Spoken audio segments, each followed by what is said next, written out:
Quinta-feira, 29 de novembro de 2023, começa agora o Pix News. Veja os destaques desta edição. Governo de Santa Catarina celebra acordo de 70 milhões com a Celesc. Parceria busca reduzir despesas na administração e envolve a gestão das barragens no estado.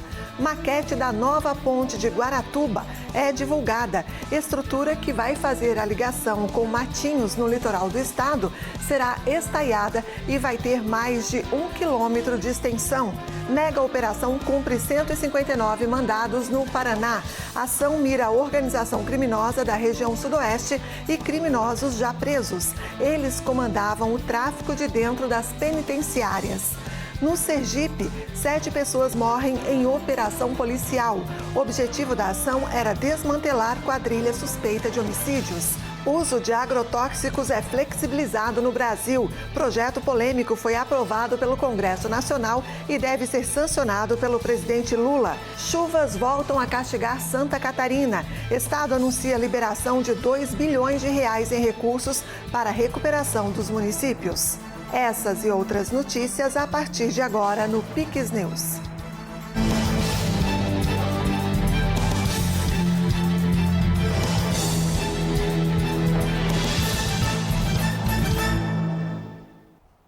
Olá, obrigada pela companhia. Nós estamos ao vivo agora, são 8h02. O governo de Santa Catarina e a Celesc celebraram acordo que prevê economia nas contas públicas. A parceria permite ainda que a empresa de economia mista gerencie as barragens do estado e façam estudos para viabilizar potenciais explorações de hidrelétricas nos locais. O acordo de cooperação técnica prevê uma economia de energia de aproximadamente 70 milhões de reais no período de 5 anos para a administração estadual. A parceria prevê a troca de experiências na gestão de energia consumida pelos órgãos do Poder Executivo, buscando a eficiência, a redução das despesas do Estado com a energia elétrica. A melhor forma que nós encontramos de potencializar, de economizar, de modernizar todas as demandas que nós temos. Hoje, energia é algo que todo dia a gente tem que pensar, quanto mais energia limpa, melhor, né?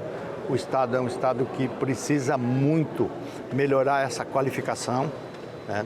Estamos chamando todas as possibilidades para que a gente dê ao nosso empresário, ao quem necessita de energia, gerenciado pela nossa Celesc, melhores condições. E é um projeto que foi feito e desenvolvido aqui pela empresa, junto com a Secretaria da Administração, junto com os municípios, enfim, para a gente poder, e junto com empresas, para a gente poder fazer isso acontecer. O gerenciamento das barragens é uma necessidade, porque a gente sofreu tanto agora nas cheias, que nós estamos passando as nossas barragens para serem gerenciadas, serem supervisionadas, serem feita a manutenção pela Celesc, que já sabe fazer nas suas. A parceria prevê ainda a possibilidade de desenvolvimento de novos negócios pela Celesc, atuando no mercado livre e na implantação de fazendas solares para as unidades de grande consumo de energia atendidas no sistema de alta tensão, como hospitais e penitenciárias, o que equivale a cerca de 320 unidades consumidoras, será estudada a compra de energia no mercado livre varejista. Já as unidades de pequeno porte, que totalizam 3.400, será avaliada a possibilidade de compensação da energia consumida por meio de fazendas solares, que a Celesc já vem implementando. A Celesc tem hoje usinas hidrelétricas, pequenas centrais hidrelétricas que abastecem cerca de 3% da energia do estado. Então tem expertise, tem sala de controle, já fazemos isso tudo remotamente nas usinas que são nossas. Isso é um fato de agregar essas novas. Vamos fazer a manutenção, preparar o sistema para que seja monitorado remotamente, deixar tudo em condição de operar e operar aqui da sede. Nós temos uma sala de comando que cuida de todas as outras. É uma questão de adaptá-las das barragens de contenção de cheias para operar também daqui. E uma pesquisa feita pelo Sistema de Inteligência Turística de Santa Catarina, o Almanac, apontou que o estado deve receber 146% a mais de turistas internacionais na próxima temporada, na comparação com o ano passado. Estima-se que o número de visitantes chegue a mais de 880 mil. Argentinos, chilenos e paraguaios estão entre os que mais vão visitar Santa Catarina. Além disso, os dados apontam que haverá um aumento no fluxo aéreo de 10% comparado ao ano anterior. O fluxo marítimo também apresenta um crescimento de 62%. A pesquisa ainda registrou aumento de 17% nos trabalhos informais durante a temporada de verão, especialmente nas áreas de alimentação, hospedagem, atividades culturais e desportivas, transporte e agências de viagem. E o Departamento de Estradas e Rodagem do Paraná divulgou hoje a maquete eletrônica da nova ponte de Guaratuba, no litoral do estado. A estrutura estaiada terá mais de 1,2 km de extensão. De acordo com o DER, o projeto engloba 3 grandes pontos: modelo ambientalmente correto, redução de custo operacional e de manutenção e tecnologia superior aos sistemas similares de grandes vãos. Dos pontos favoráveis da proposta apresentada pelo consórcio que está administrando a obra está a centralização dos cabos estaiados, que ficam suspensos do mastro até o tabuleiro com alta tecnologia. As obras da nova estrutura que ligará Guaratuba a Matinhos, no litoral paranaense, iniciaram em outubro com a instalação do canteiro industrial e o canteiro administrativo, ao lado do ferry-boat, na margem de Guaratuba. Essa etapa contempla dispositivos ambientais e de engenharia que acontecem de forma simultânea, como a supressão vegetal e o manejo da fauna, tarefas que abrem os terrenos para a construção dos canteiros. Os investimentos total na obra são de R$ 386 milhões, com prazo de 24 meses para execução. A estrutura terá 4 faixas de tráfego, 2 faixas de segurança, barreiras rígidas em concreto, calçadas com ciclovia e guarda-corpo nas extremidades. E também no Paraná, uma mega operação cumpriu hoje 159 mandados. A ação mira a organização criminosa da região sudoeste. Participam mais de 500 agentes das polícias civil, militar e penal, além de cães e helicópteros das polícias civil e militar. Foram cumpridos 73 mandados de prisão temporária e 86 de busca e apreensão. Alguns são criminosos já presos, que continuam a liderar o tráfico de drogas de dentro do sistema penitenciário. A ação ocorreu simultaneamente em 10 municípios da região sudoeste e em Campos Largo, na região metropolitana. A ação busca pessoas também ligadas a outros crimes, como roubos e homicídios. E uma operação policial deixou 7 mortos em Sergipe nesta quarta-feira. O objetivo da ação era desmantelar uma quadrilha suspeita de homicídios, tráfico de drogas e roubos. A operação, que contou com cerca de 100 agentes, aconteceu em Cristinápolis, a cerca de 120 quilômetros da capital Aracaju. A corporação informou em nota que 7 investigados ligados a uma facção criminosa morreram, 2 pessoas foram detidas e 23 mandados de busca foram cumpridos, um deles em uma prisão. A operação teve origem em uma denúncia anônima que apontava um preso como líder da organização criminosa acusada de homicídios e tráfico de drogas no município de Tomar do Jeru, próximo a Cristinápolis. A região viveu este ano episódios de violência, com 1 homicídio e 5 tentativas. Segundo as autoridades, os casos estavam ligados a uma disputa pelo controle dos pontos de venda de drogas. De acordo com a Secretaria de Segurança do Estado, em 2022, 175 pessoas morreram durante intervenções policiais em Sergipe, o menor estado do Brasil, onde vivem 2.200.000 pessoas. E o Congresso aprovou um projeto de lei que flexibiliza o uso de agrotóxicos no país. Após obter a aprovação do Senado nesta terça-feira, uma medida denunciada por ambientalistas dias antes da Conferência Climática da ONU em Dubai. O texto do chamado PL dos agrotóxicos foi aprovado com alterações pela Câmara dos Deputados em fevereiro do ano passado. Agora deve ser sancionado pelo presidente Lula. O projeto modifica as regras de aprovação e comercialização de agrotóxicos, concedendo ao Ministério da Agricultura a liberação desses produtos e transformando os órgãos vinculados ao meio ambiente e à saúde como consultivos. No entanto, a norma mantém na Agência Nacional de Vigilância Sanitária a palavra final sobre a proibição. A iniciativa gerou polêmica entre ambientalistas e o agronegócio no Brasil, principal produtor e exportador de soja e um dos maiores fornecedores de grãos do mundo. Os defensores afirmam que a nova lei vai modernizar o poderoso setor agrícola, aumentará a produção, reduzirá os preços dos alimentos e vai trazer mais segurança alimentar para o país. Ambientalistas alertam sobre riscos para a saúde e ao meio ambiente. A porta-voz do Greenpeace no país, Mariana Campos, considerou uma vergonha para o Brasil a aprovação do projeto na semana que antecede a COP28 e contraditório com a agenda ambiental proposta pelo atual governo. E você vai ver a seguir: governo catarinense junta os poderes para liberar recursos aos municípios atingidos pelas chuvas. E tem um comentário político com o jornalista Tiago Pereira, que fala sobre a possibilidade de redução de postos de trabalho em 2024. A gente volta já.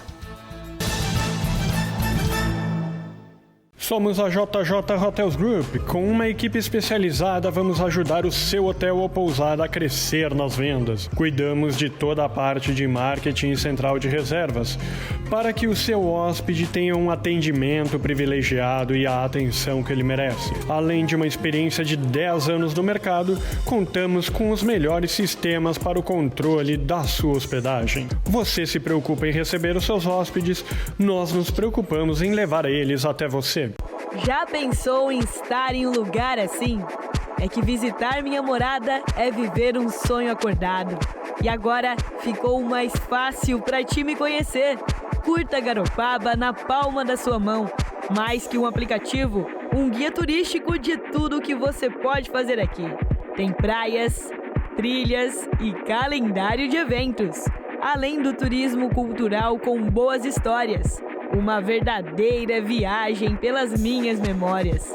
Isso tudo sabendo se tá quente, se tá frio, com a previsão do tempo. E até notícias, informações do horário de ônibus e de telefones importantes. Baixe agora mesmo, monte seu roteiro e curta Garopaba na palma da sua mão. Estamos de volta agora, 8h12.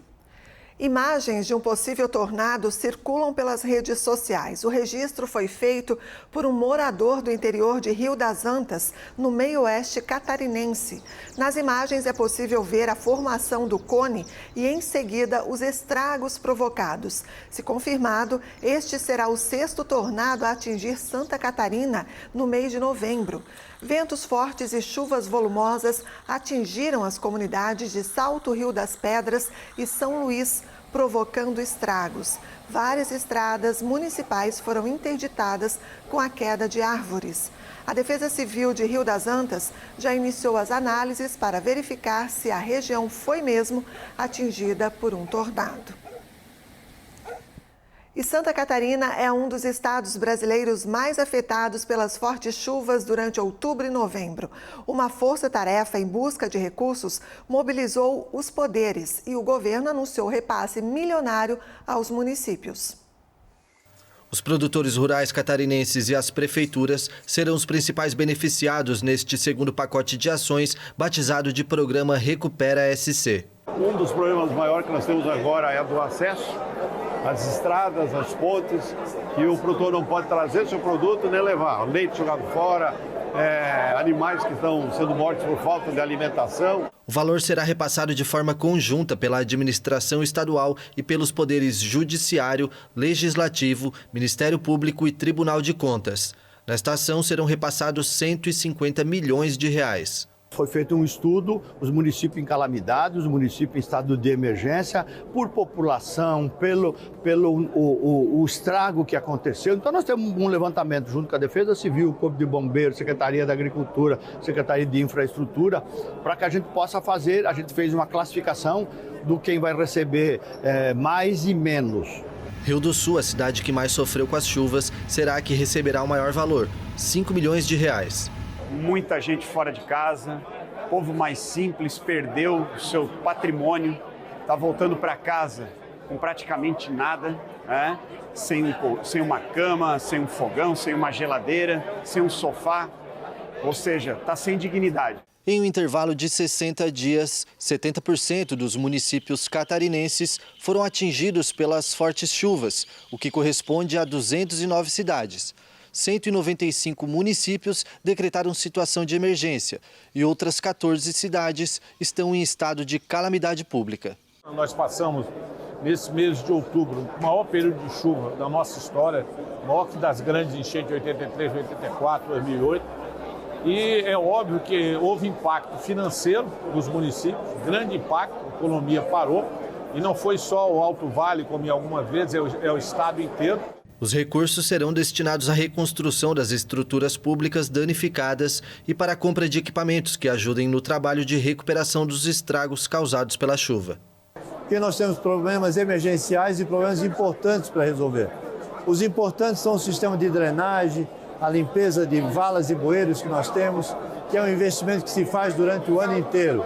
E os emergenciais é acolher as populações e as comunidades que sofreram com as chuvas de outubro e novembro e que agora os prefeitos estão todos aí dedicados a minimizar a situação dessas famílias e poder encaminhar uma solução. No total, o governo está disponibilizando, através de recursos próprios, de parceria também com os poderes constituídos, né, e linhas de crédito, algo como R$2,5 bilhões a serem colocados na economia de Santa Catarina.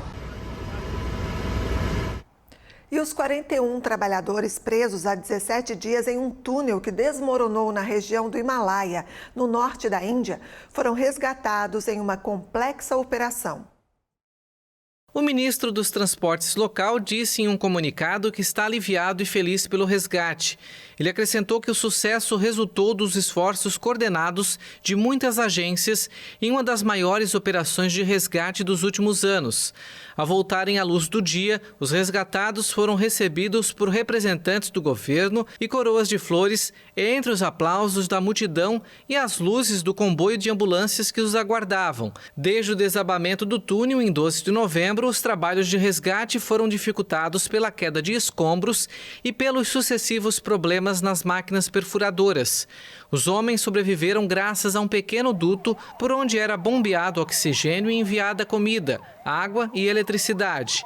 Na semana passada, uma câmara foi introduzida, permitindo que os familiares os vissem de dentro do túnel.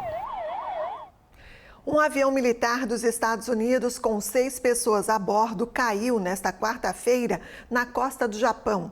Uma morte foi confirmada e as outras 5 pessoas são consideradas desaparecidas. Segundo a guarda costeira japonesa, o acidente aconteceu perto da ilha de Yakushima. As autoridades chegaram a anunciar que havia 8 pessoas a bordo antes de revisar o número para 6. A aeronave, que combina as funções de helicóptero e de um avião turbohélice e pode decolar e pousar verticalmente, havia decolado da base aeronaval americana de Yasukuni, perto de Hiroshima, no oeste do Japão, e seguia para a base militar de Okinawa, no extremo sudeste do arquipélago.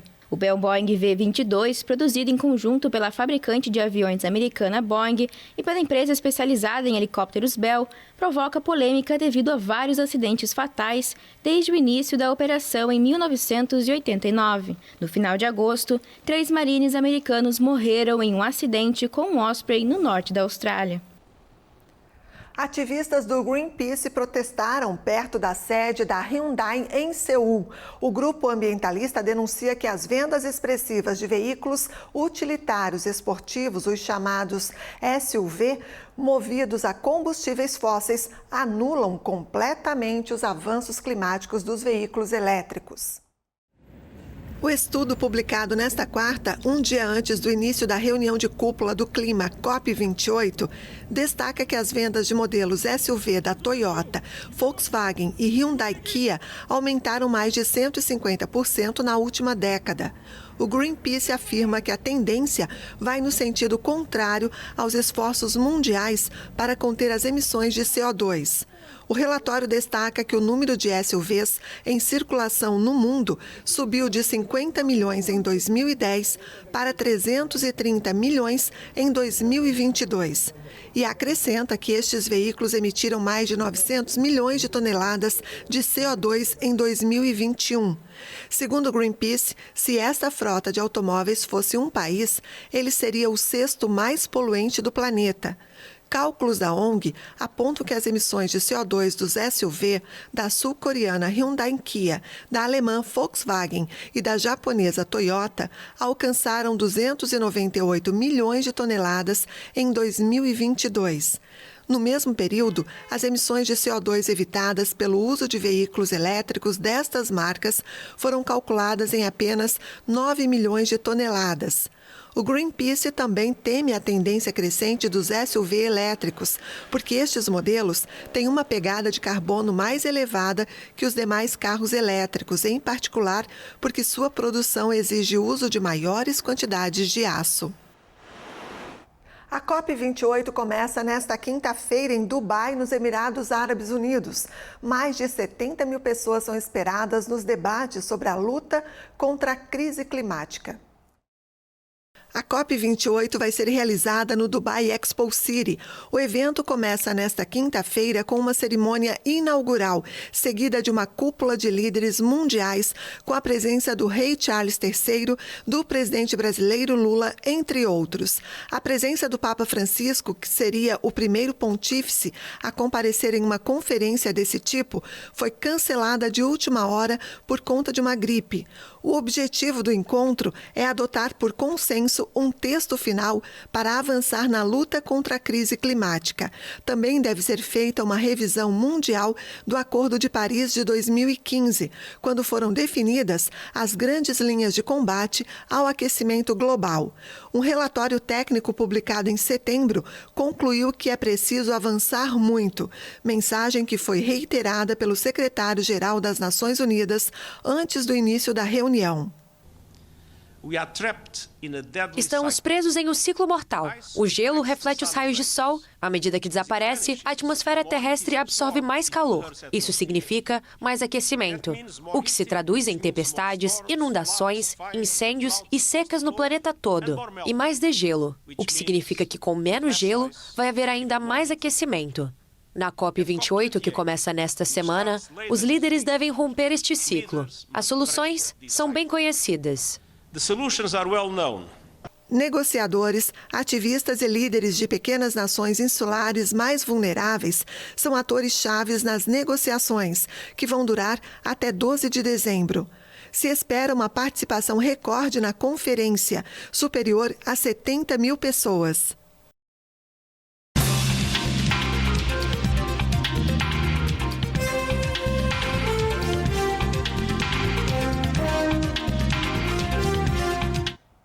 Vamos falar de política e o assunto do momento é a decisão do presidente Lula em vetar integralmente o projeto que prorroga a desoneração de 17 setores da economia, que são os que mais empregam no país. O veto deve ser analisado pelo Congresso e antes, claro, a expectativa da população, pois o ano pode começar com desemprego. Será que é isso mesmo? Tiago está aqui conosco, claro, para falar sobre o assunto. Tiago Pereira, bem-vindo. Boa noite.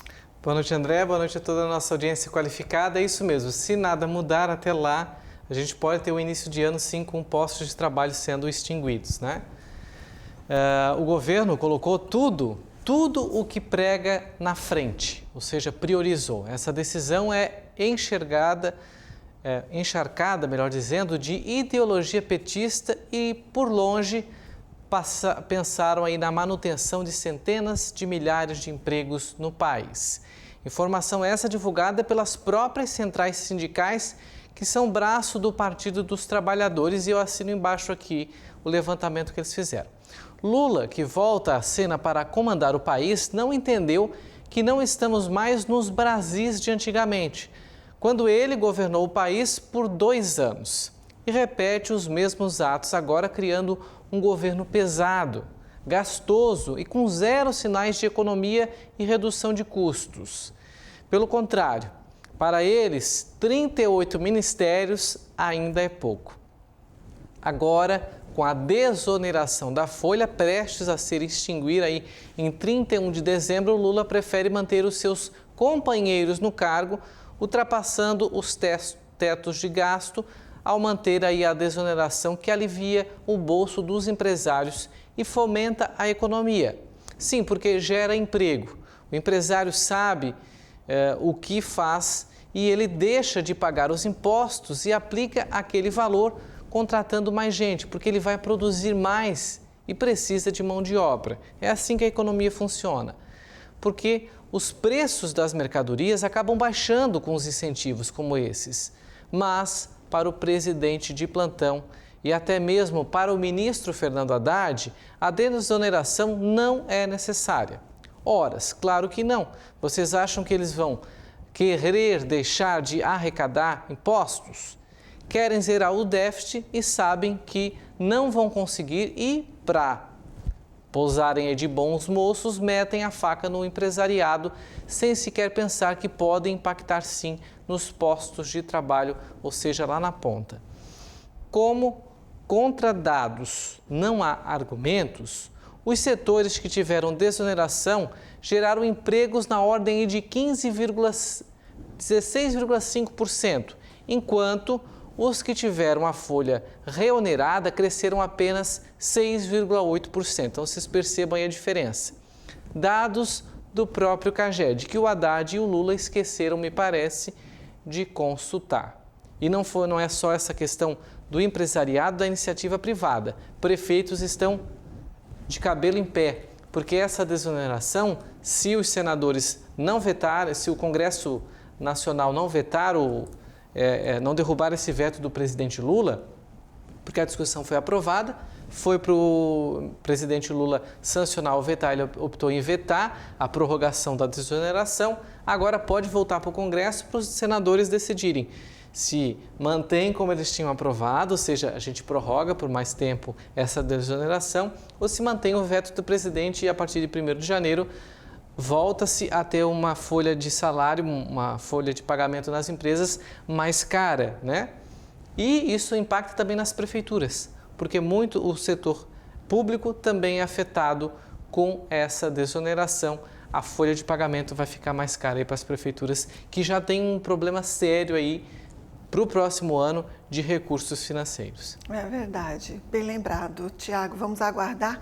Agora um outro assunto aí englobando o presidente Lula, finalmente parece que saiu, né? O presidente Lula indicou ao Supremo o atual ministro da Justiça, o Flávio Dino, que teoricamente vai ocupar a vaga deixada aí pela Carmen Lúcia, que saiu do cargo por conta da sua aposentadoria. Podemos dizer que houve uma surpresa quanto a essa indicação, Tiago?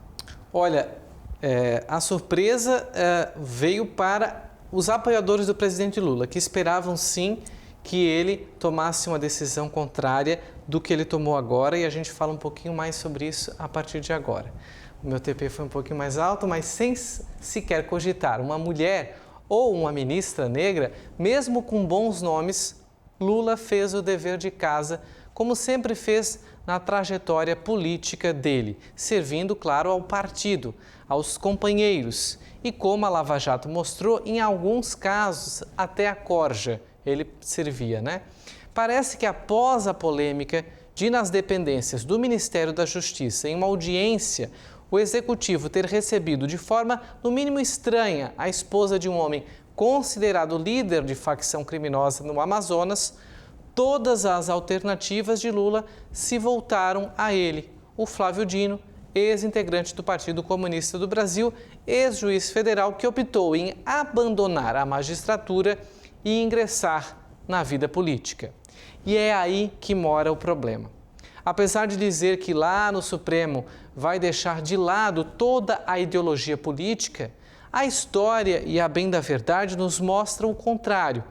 E aqui digo com tranquilidade que essa é a pior indicação que o Supremo já recebeu. Não por competência, Flávio Dino tem currículo ilibado, passou em primeiro no cargo de concurso público federal para juiz, mas pela politização que essa indicação simboliza, quando a população clama por um Supremo neutro, livre de ideologia política partidária. Agora a gente começa a entender quando lá no ano passado a grande mídia falava que aquela, na época, seria uma das principais eleições da história deste país. Talvez porque o presidente eleito pudesse colocar peças-chave na Suprema Corte, já que esse é o segundo que Lula nomeia em menos de 11 meses. E para a militância que pediu o mínimo de equilíbrio de gênero e racial, durmam com essa bomba. E também Flávio Dino se auto-intitula agora os apoiadores de Lula para tentar amenizar, para tentar passar um pano, como a gente fala no dito popular. Tento dizer que Flávio Dino não representa o homem branco brasileiro, porque como a gente se auto-intitula, ele se auto-intitula pardo, então o Flávio Dino não representa o homem branco brasileiro. É inadmissível comentários como esses, Se expediu a própria militância do Partido dos Trabalhadores, os partidos que fazem parte da base do governo, aqueles que apoiaram o presidente Lula em voltar para um terceiro mandato, fizeram até hashtag, foi divulgado isso até em Nova York, na Wall Street, uma hashtag pedindo que tivesse a representatividade negra no Supremo Tribunal Federal, assim como uma participação feminina, que a gente apenas tem uma ministra neste momento, e agora o presidente Lula, infelizmente, tomou uma decisão que vai manchar um pouco o nosso Supremo, mais do que já está, com uma percepção um tanto equivocada da população, por um político representar aí a nossa Suprema Corte. Até porque, por questão de currículo, Flávio Dino passa tranquilo. Até porque vai passar a sabatina no Senado, não há o que se questionar, ele é senador afastado, tem um suplente no lugar dele para ele assumir o Ministério da Justiça, então a gente acredita que passa tranquilamente. Mas pela vida histórica política, representatividade política, partidária, a gente sabe que como ser humano é difícil criar-se uma imparcialidade lá no Supremo quando as pautas chegam. Por hoje é só, eu volto aí na sexta-feira para a gente atualizar as informações da política nacional. Tá certo, Tiago, muito obrigada, boa noite. E apesar da chuva nas últimas horas e dos últimos dias também, no município de Garopaba, em Santa Catarina, a cidade deu sequência nas visitas às comunidades do município, por meio do programa Prefeitura nos Bairros. O programa já está na metade, faltando apenas 5 bairros serem visitados. Hoje foi a vez do Ferraz receber todas as secretarias da Prefeitura. Em razão das chuvas, o atendimento foi improvisado. Estamos aqui dando continuidade no Prefeitura nos Bairros, que já é um projeto de sucesso. Para nós tem sido bem gratificante. A gente está conseguindo trazer essa proximidade com o garopabense, trazendo todas as demandas de infraestrutura, agricultura, administração, Cine, Procon, todo esse atendimento da Prefeitura direto e próximo do município de Garopaba. Desde o início do programa, uma média de 50 pessoas foram atendidas por bairro. Durante a visita, normalmente uma série de serviços de pintura, roçagem, limpeza das ruas e manutenção são realizados. Neste bairro, as ações serão feitas assim que o tempo melhorar. Pois é, infelizmente hoje a gente não vai conseguir cumprir com as nossas metas, mas conforme a semana a gente consegue cumprir. Como hoje a gente não consegue por causa das chuvas, provavelmente amanhã a gente já consegue dar continuidade no serviço da infraestrutura. O próximo bairro a ser atendido será a Palhocinha, nesta sexta-feira, das 9 horas da manhã até as 5 da tarde. A gente trabalha muito com a emissão de carteira PCD, emissão de carteirinha de vaga de idoso. Ultimamente a gente estava trabalhando também com a emissão de carteirinha da Expresso, solicitação de pavimentação de rua, de manutenção de rua. Então são diversas solicitações, está bem bacana mesmo. Muito bem, vamos fazer uma correção. Comunicamos agora há pouco, durante o comentário político do Tiago Pereira, que Flávio Dino supostamente vai estar na vaga da ex-ministra Rosa Weber e não Carmen Lúcia, como anunciamos. Por esta falha, nós pedimos desculpas. E uma última informação. Morreu a atriz Ângela Rabelo, aos 73 anos de idade. A informação foi confirmada pela filha da artista, Estela Rabelo, nesta quarta-feira. A causa da morte não foi divulgada. O corpo da atriz será velado nesta quinta-feira, a partir da 1 da tarde, no horário de Brasília, no cemitério do Carmo, no Rio de Janeiro, e cremado logo em seguida, às 16 horas. Ângela Rabelo esteve no elenco de sucessos como Cambalacho, O Cravo e a Rosa e Amor à Vida. O Pix News de hoje fica por aqui. Mais notícias no nosso site pixtv.com.br. A gente se vê amanhã. Até lá. Pix TV é conteúdo todo dia.